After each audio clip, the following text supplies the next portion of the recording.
রোজা শুরু করবেন কোনখান থেকে, শেষ করবেন কোথায় গিয়ে?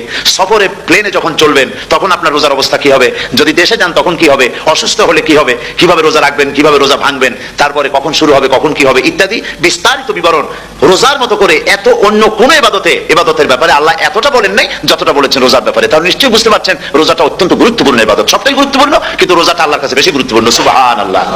আচ্ছা, বেশি গুরুত্বপূর্ণ কেন সে কথা কি বলবো? অবশ্যই বলবো। বেশি গুরুত্ব এই কারণে, আল্লাহ পাক বলেছেন, এটা হচ্ছে হাদিসে কুদসি, আল্লাহ পাক বলেছেন আস-সাওমু লি ওয়া আনা আজজি বিহি। অন্য রিওয়ায়াতে এসেছে ওয়া আনা উজজা বিহি। আস-সাওমু লি, রোজা হলো আমার জন্য। কে বলতেছেন বলুন তো? আল্লাহ পাক বলছেন রোজা হচ্ছে আমার জন্য, রোজার পুরস্কার আমি দেব। অন্য বর্ণনায় এসেছে রোজা আমার জন্য আর রোজাদারের পুরস্কার আমি আল্লাহ নিজেই পুরস্কার। সুবহানাল্লাহ, সুবহানাল্লাহ। তাহলে প্রশ্ন আসে, আল্লাহ পাক বলছেন রোজা আমার জন্য, আস-সাওমু লি।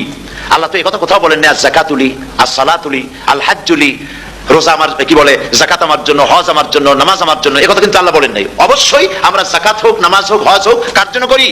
আল্লাহর জন্য করি। রমজানের ব্যাপারে আল্লাহ খাস করেছেন যে আস-সাওমু লি, রোজা আমার জন্য। এই কথাটার অর্থ কি, তাৎপর্য কি, ব্যাখ্যা কি, সিগনিফিকেন্স কি?